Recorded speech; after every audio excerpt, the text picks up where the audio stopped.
नमस्कार मंडळी, परत एकदा तुम्हा सर्वांचं माझ्या चॅनलवरती स्वागत आहे. आणि जर पहिल्यांदा चॅनलवरती आला असाल तर नमस्कार, माझं नाव प्रणती आहे.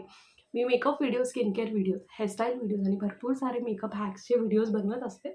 जर तुम्हाला यापैकी कोणत्याही टॉपिकमध्ये इंटरेस्ट असेल तर चॅनलला सबस्क्राईब करायला अजिबात विसरू नका. तर मैत्रिणींनो, आजच्या या व्हिडिओमध्ये आपण कोणताही मेकअप व्हिडिओ शूट नाही करत आहे, स्किन केअर नाही करत आहे, हेअरस्टाईल वगैरे काही नाही आहे व्हिडिओमध्ये. पण आजच्या या व्हिडिओमध्ये आपण भरपूर गप्पा मारणार आहोत. कारण मला तुम्ही बरेच जण म्हणता ना की प्रणती तू खूप छान बोलतेस, तर आज मला ॲक्च्युली तुमच्याशी खूप काही बोलायचं आहे. आणि स्पेशली जे गृहिणी आहेत त्यांच्याशी मला बोलायचं आहे. थोडे थोडे असे पॉईंट्स आहेत जे मला तुमच्याशी शेअर करायचे आहेत. ते काय आहेत ते मी तुम्हाला सांगणार आहे. व्हिडिओ नक्की बघा, शेवटपर्यंत बघा, कारण तुम्हाला नक्की हा व्हिडिओ आवडणार आहे. आणि व्हिडिओच्या एंडला सबस्क्रायबर शाउटआउट जे आपण प्रत्येक व्हिडिओमध्ये देतो ते तर मी देणारच आहे. पण हा व्हिडिओ तुम्हाला खूप आवडेल, तर व्हिडिओ नक्की बघा. आजचा जो व्हिडिओ आहे तो हा खास गृहिणींसाठी का आहे. तर सगळ्यात पहिली गोष्ट तर मी सुद्धा एक हाऊसवाईफ आहे आणि I am running my YouTube channel. पण कसं आहे, जे हाऊसवाईफ असतात ना त्यांच्याकडून ना थोड्याशा गोष्टी असतात जे चुकीच्या होऊन जातात. म्हणजे आता चुकीचे मी का म्हणते ते तुम्हाला व्हिडिओ जर तुम्ही बघत गेला तर तुम्हाला कळेलच.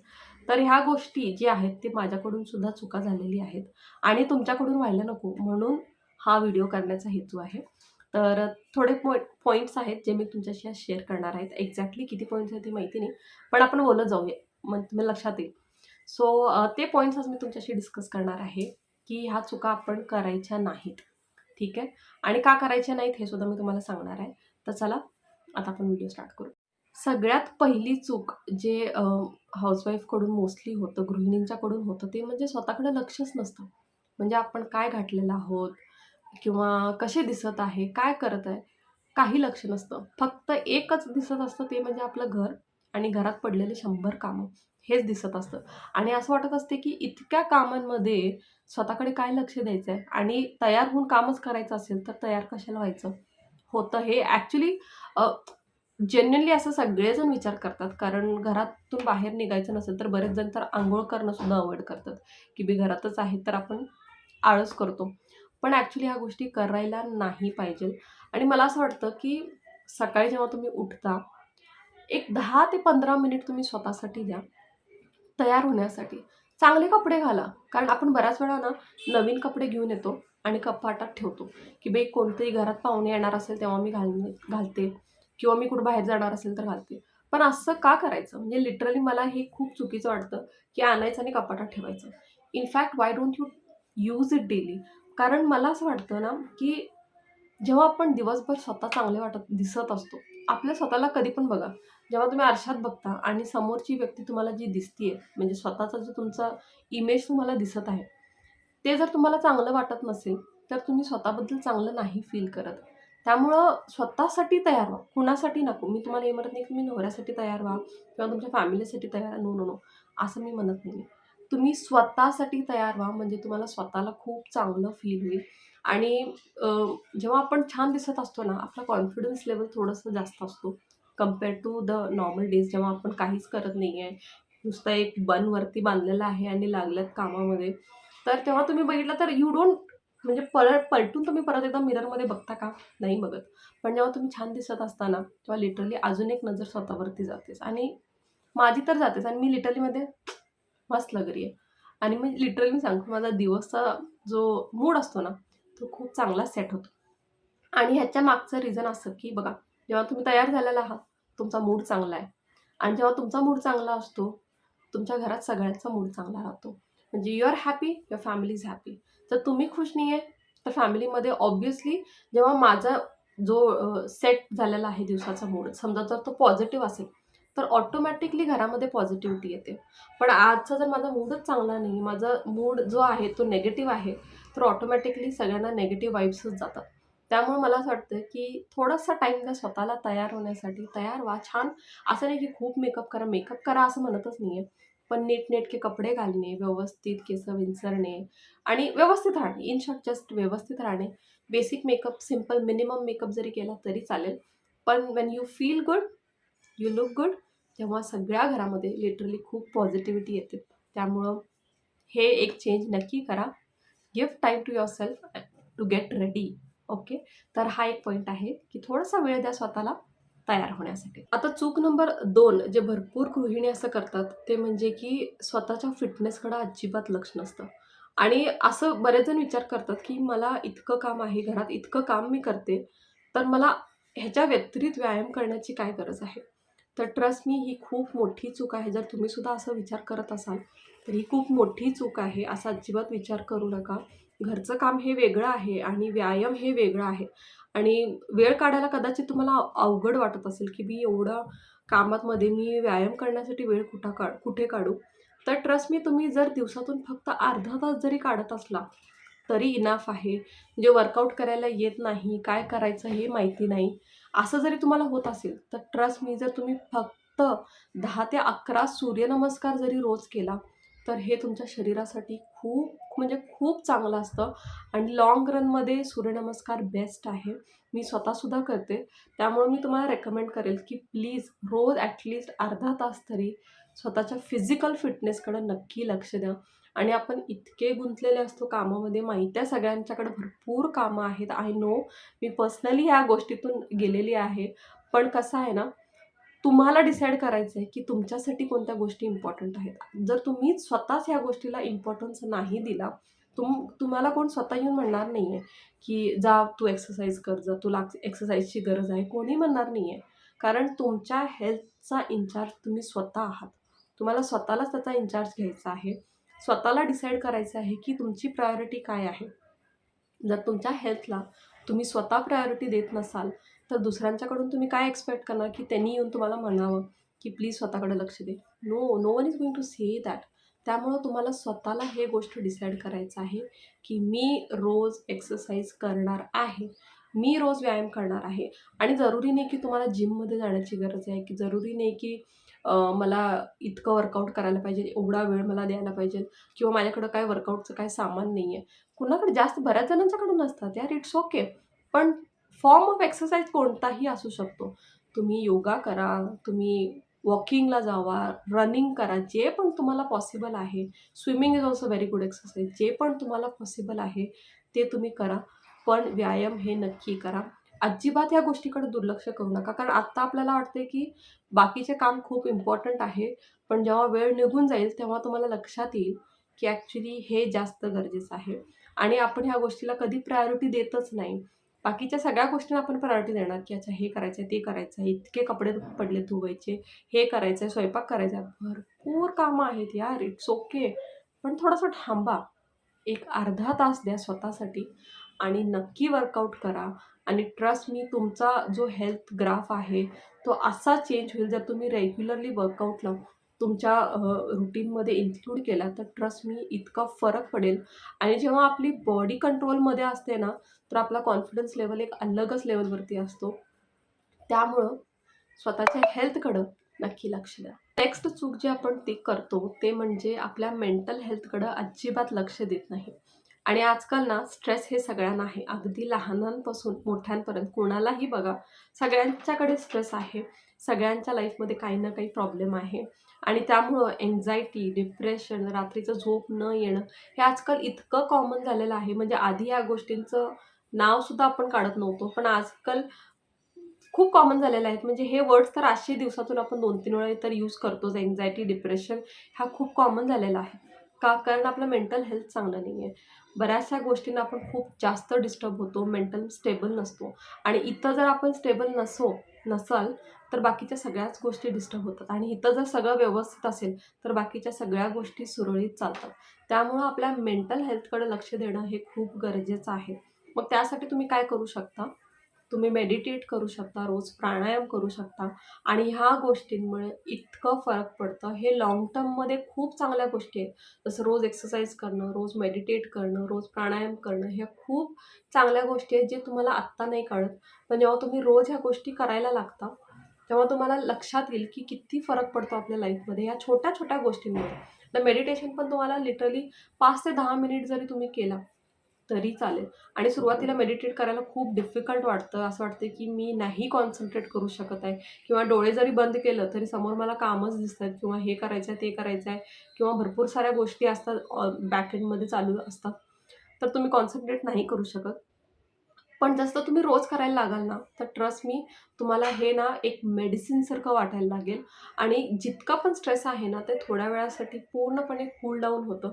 त्यामुळं रोज मेडिटेट नक्की करा, प्राणायाम करा आणि ट्रस्ट मी हे तुमच्या हेल्थमध्ये खूप चेंजेस आणणार आहेत. तर तुम्ही करत नसाल, जर करत असाल तर खूप चांगली गोष्ट आहे. पण जर करत नसाल, तर ह्या गोष्टी नक्की आपल्या डेली रुटीनमध्ये इन्क्लूड करा.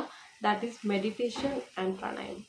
आता नेक्स्ट चूक जी मला असं वाटते, आपण बरेच जण करत नसतील सुद्धा, पण भरपूर असे लोकं आहेत जे करतात, गृहिणी आहेत जे करतात, ते म्हणजे फ्रेंड्सबरोबर कधी बाहेर नाही जात.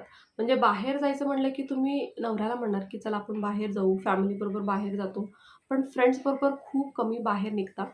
पण ह्या गोष्टी खूप गरजेच्या आहेत आणि आय विल टेल यू व्हाय. कसं असतं, जेव्हा जे पण तुमचे रिलेटिव्हज आहेत किंवा तुमची फॅमिली आहे, त्यांच्यासमोर ना तुम्ही कायम तुमच्यावरती एक फिल्टर असतो. म्हणजे एक्झॅक्टली तुम्ही तसे नसतात जसे तुम्ही आहात. म्हणजे बऱ्याच वेळा आपण बोलताना पण ना, घरामध्ये बोलताना विचार करून बोलतो किंवा असं बोलावं की समोरच्याला हर्ट व्हायला नाही पाहिजे किंवा काही चुकीचं माझ्या तोंडातून निघायला नको, समोरच्याला वाईट वाटायला नको. त्यामुळं आपण सतत एका फिल्टरमध्ये असतो फॅमिलीसमोर. पण तो फिल्टर नसतो अजिबात कुणासमोर? तुमच्या फ्रेंडसमोर.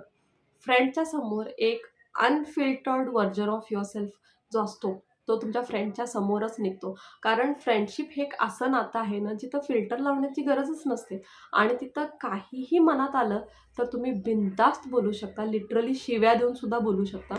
त्यामुळं आणि वाईट नाही वाटत, की मी तुला असं म्हटले. कारण समोरचा माणूस पण तुमच्याशी तसंच बोलत असतो आणि तुम्ही पण त्यांच्याबरोबर तसेच बोलत असता.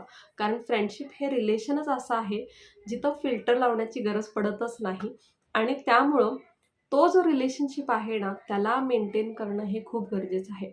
आणि स्पेशली मुलींच्या बरोबर ना असं होतं आणि ज्यांचं न्यूली मॅरिड मुली असतात, त्यांच्याबरोबर हा एक खूप मोठा प्रॉब्लेम होतो, की जो फ्रेंड सर्कल असतो, तो लग्न झाल्यानंतर मुलगी जसं दुसऱ्या गावात जाते किंवा दुसऱ्या सिटीमध्ये किंवा दुसऱ्या ठिकाणी जाते, तिथं त्या मैत्रिणी नसतात आणि त्यामुळं ना दिवसभर आपण फक्त आपल्या फॅमिलीमध्ये असतो, नवऱ्याबरोबर असतो आणि त्यामुळं ना असं वाटतं की बऱ्याच जी इतक्या भावना असतात मनामध्ये, त्या आपण कुणाला तरी सांगावं आणि असं नाही की प्रत्येक गोष्ट नवरा समजू शकतो.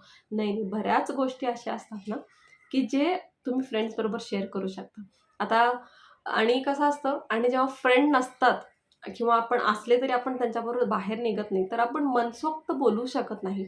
त्यामुळं बाहेर निघणं थोड्या वेळासाठी हे खूप गरजेचं आहे. बऱ्याच मुलींना ना हे रिग्रेट फील होतं, की यार मी बाहेर गेले, मला कोण काय म्हणणार तर नाही.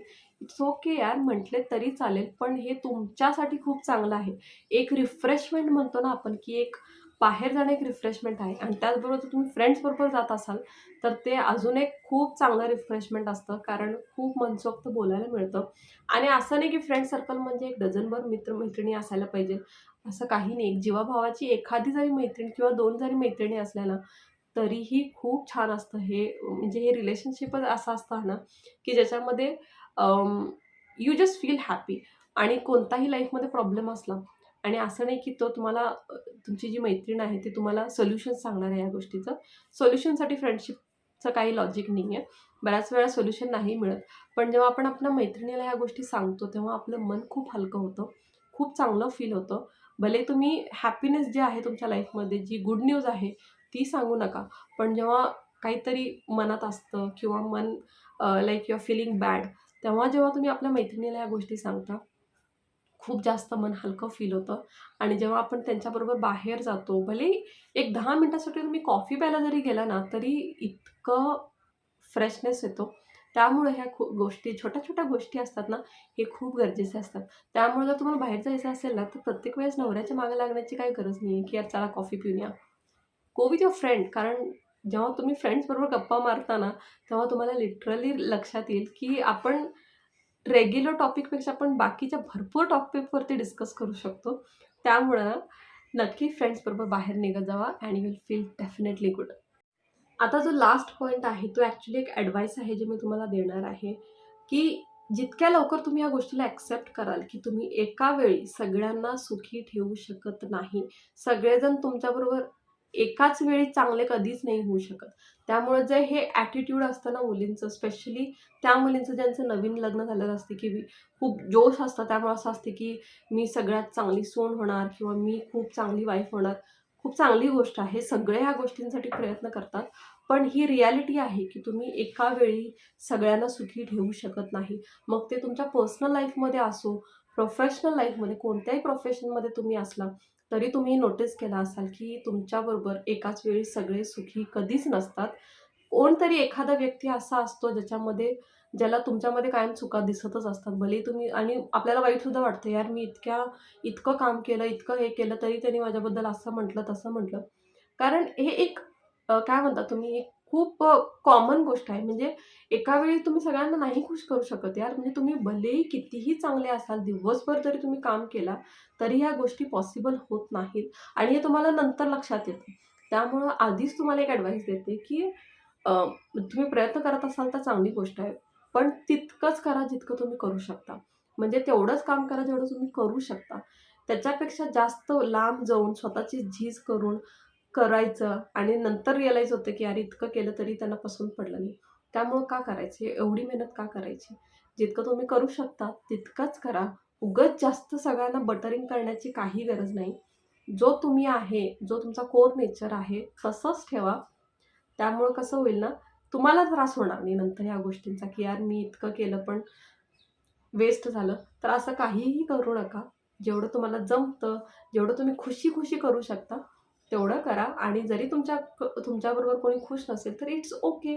गरज नाही आहे, म्हणजे तुम्ही असं काय रूल घेतलेला नाही आहे, की सगळे तुमच्यावर खुश असायला पाहिजे. It's okay. जर कोणी खुश नसेल, इट्स ओके. काही प्रॉब्लेम नाही आहे. तर हे एकच ॲडवाईस होतं. ॲक्चुअली अजून भरपूर सारे पॉइंट्स आहेत जे मला शेअर करायचे होते. पण हे सगळे एकाच व्हिडिओमध्ये जर घातले तर हा व्हिडिओ खूप मोठा होऊन जाईल आणि परत मला तसे कमेंट्स येणार, किती बडबड करते. तर जर तुम्हाला हा व्हिडिओ आवडला असेल, असा जर हा व्हिडिओ तुम्हाला आवडला असेल, तर ह्याचा आपण नेक्स्ट पार्टसुद्धा करू. जर हवा असेल तर मला कमेंट सेक्शनमध्ये नक्की सांगा. आपण परत ह्याचा एक नेक्स्ट सेकंड पार्टसुद्धा लवकरच करू. तर हे माझे पॉइंट्स होते जे मला तुमच्याशी शेअर करायचे होते. आणि स्पेसिफिकली आता महिला दिवस आहे, तर त्याच्यासाठी हा खास मी व्हिडिओ केला होता आणि आय होप तुम्हाला हा व्हिडिओ आवडला असेल आणि आणि माझ्या तब्येतीची काळजी तुम्ही इतके दिवस मला कमेंट्स करून विचारत आहात, तर त्याचं अपडेट हे आहे की कम्प्लिटली बेटर अजून झालेली नाही आहे. औषधं, अँटिबायोटिक्स सगळे चालू आहेत आणि होपफुली मी लवकरच आणि तुम्ही नोटीससुद्धा केला असेल की माझे आता व्हिडिओ थोडेसे कमी 1-2 व्हिडिओ कमी झालेले आहेत. म्हणजे आठवड्यात मी 3-4 व्हिडिओ टाकायचे, पण आता कमी आहे कारण तब्येत सध्या ठीक नाही आहे. पण I am still trying to come back on track very soon. तर प्लीज नक्की सबस्क्राईब करा जर तुम्हाला आवडला असेल हा व्हिडिओ आणि जे सबस्क्रायबर शाउटआउट आहेत ते मी आता क्विकली देणार आहे. आता सबस्क्रायबर शाउटआउटसाठी भरपूर नेम्स आहेत. So thank so much Dakshata Thackeray, Sonali Bhalerao, Leela. Thank so much Seema Sonawane. Thank so much Vandana Makade. Thank so much Nandini Rahul, Kirti Bhosale, Sarika Patil. Thank so much Minaz. Thank so much Nikita Jadhav, Smita Jagtap, Sheetal Patil, Akanksha Chaudhary, Nandini Chauhan and thank so much Poonam. Guys thank so much for subscribing to my channel. I love you all. आणि तुम्हाला देखील वाटत असेल, जर तुम्ही नवीन माझ्या चॅनलवरती आला असाल आणि तुम्हाला वाटत असेल मी तुमचं नावसुद्धा माझ्या चॅनलवरती असंच घेऊ, तर चॅनलला सबस्क्राईब करून तुमचं नाव कमेंट सेक्शनमध्ये लिहायला विसरू नका.